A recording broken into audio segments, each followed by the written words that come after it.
ves a Julian Assange? ¿Lo ves como un adalid de la libertad de expresión? ¿Lo ves como un intruso, un espía que estaba buscando socavar la seguridad de los Estados Unidos, o un poco de ambos? Más como un adalid, diría yo. Muy buenas tardes. Efectivamente, está generando mucha controversia y, como bien dices, hay posiciones divididas sobre esto, pero efectivamente se trata de un personaje que ha hecho o que ha revelado, ¿no?, información de interés público, que además obviamente compromete a gobiernos como el de Estados Unidos. Y eso, si bien puede llegar a considerarse un delito, hay muchos bemoles, ¿no?, al analizar el caso, como es el hecho de que toda esta información revela la realidad, ¿no?, la verdad histórica de ciertos sucesos que han sucedido y que efectivamente no dejan bien parado al gobierno de Estados Unidos, y es por eso la persecución y esta reacción, ¿no?, tan dura contra Julian Assange, ¿no? Porque también hay otros casos, ¿no?, que sucedieron en los años 70, también se revelaron. El Washington Post, el New York Times hicieron una investigación donde revelaron casos de corrupción, y eso en todo caso se aplaudió en su momento, ¿no? Comprometió al gobierno de Nixon en su momento, e incluso llegó hasta renunciar por esa razón en el caso Watergate. Y eso nos muestra que hay una cierta hipocresía, ¿no?, en el caso o en el análisis de lo que ha ocurrido con Julian Assange. Y este último episodio, que es la liberación o la aceptación de un acuerdo para que se libere finalmente a Assange, es, digamos que una aceptación de decir, bueno, ya hemos hecho un escarmiento, si se quiere, ¿no? Ya, y ahora, bueno, pues damos paso a que se lo libere, porque desde el punto de vista de la libertad de expresión es lo que corresponde, ¿no? Y el gobierno de Biden lo ha aceptado porque han habido además gestiones, incluso del gobierno de Australia, para que esto suceda. Entonces, además, seguramente también con un cálculo político electoral, el gobierno de Biden decide dar este paso, que es como un poco perdonar, ¿no?, a Julian Assange por todo lo que ha hecho y por lo que ha sido. Porque también recordemos, durante el gobierno de Obama no fue tan rígido, no fue tan duro. El que realmente quiso apresarlo y tenerlo más contra las cuerdas fue Donald Trump, ¿no? Entonces...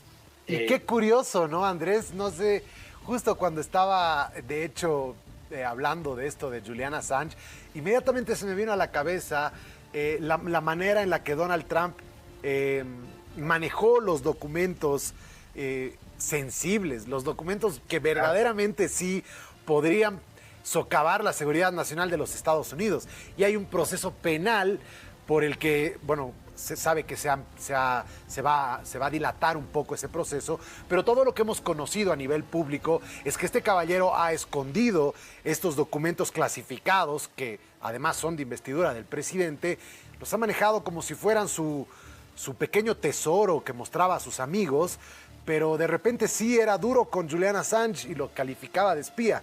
Es bastante hipócrita. Es cierto, y esas contradicciones se ven en todos los pronunciamientos que hay, ¿no? En el caso de Trump es muy cierto lo que dices, ¿no?, estos documentos clasificados que se los lleva a su mansión en Mar-a-Lago, y por eso tiene ahora serios problemas con la justicia. Y efectivamente hay una hipocresía, ¿no? Pero también no solo esto, sino, por ejemplo, en el caso del gobierno de México, ¿no?, el presidente AMLO, que lo felicita y que celebra, ¿no?, la liberación de Julian Assange, cuando él en su país tiene a la prensa amordazada y también con muchos problemas. Es el país donde más periodistas mueren en el ejercicio de sus funciones, ¿no?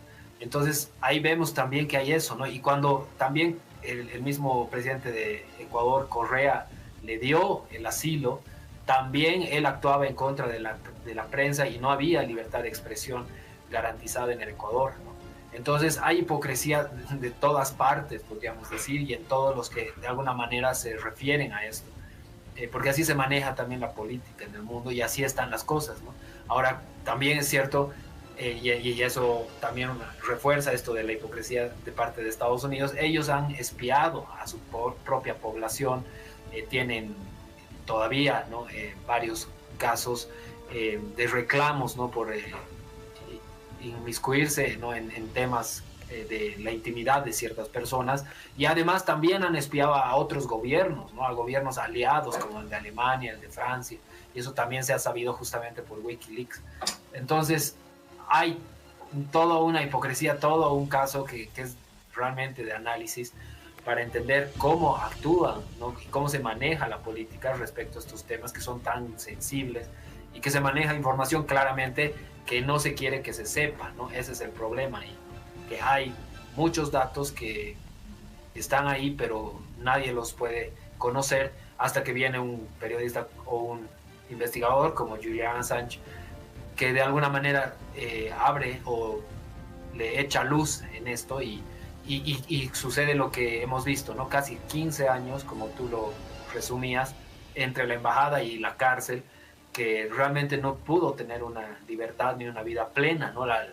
Lo mejor de su vida prácticamente lo tuvo que pasar encerrado. Así es. Ahora, no he podido evitar preguntarme, porque además mucho se ha hablado, he visto, hay una muy buena película de Edward Snowden en Netflix. Ahí obviamente podemos saber que él es justamente el que ha divulgado esto que hablabas del espionaje del Servicio Nacional de Seguridad de los Estados Unidos a sus propios ciudadanos y a ciudadanos de otros países, como mencionabas. Eso lo destapó Edward Snowden, quien tuvo que fugarse a Rusia.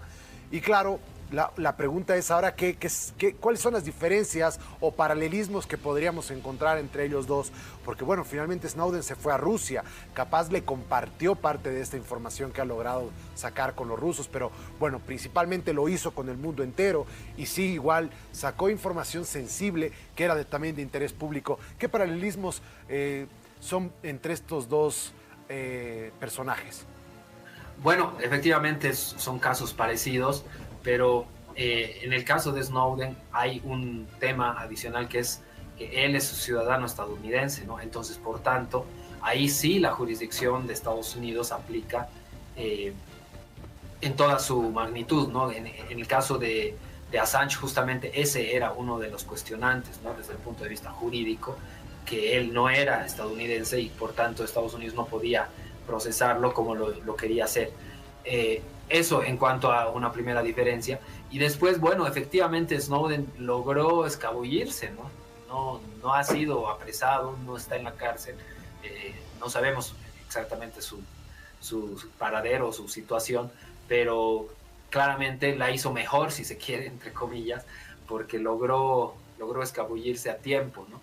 Y también en relación a nuestro país, recordemos que hubo una acusación de que Snowden estaba en el avión de Evo Morales, ¿no? En cierto momento, y hubo un gran escándalo por eso, respecto a que el avión de Evo Morales, al retornar de Rusia justamente, se creía, ¿no? O se sospechaba que estaba trayendo Snowden, y varios países aliados de Estados Unidos le impidieron el paso por su espacio aéreo. Cierto. Y se armó todo un problema ahí, ¿no? Y al final de cuentas resultó que no estaba dentro del avión. Pero claro, ahí sí se vio la influencia y el poder que tiene Estados Unidos para influir en los gobiernos, ¿no? Como el de España, Portugal. Recuerdo que fueron los que impidieron el paso del avión de Evo Morales, sin realmente tener la certeza, ¿no? Pero obedeciendo a los dictados de Estados Unidos. Así es. Andrés, ha sido un placer haber conversado contigo este tema. Te mandamos un saludo, gracias por compartir el fin de semana con nosotros. No, claro que sí, un gusto, como siempre, Jorge Luis. Muy bien, ahí estaba Andrés Guzmán, analista internacional, sobre este tema de Julian Assange.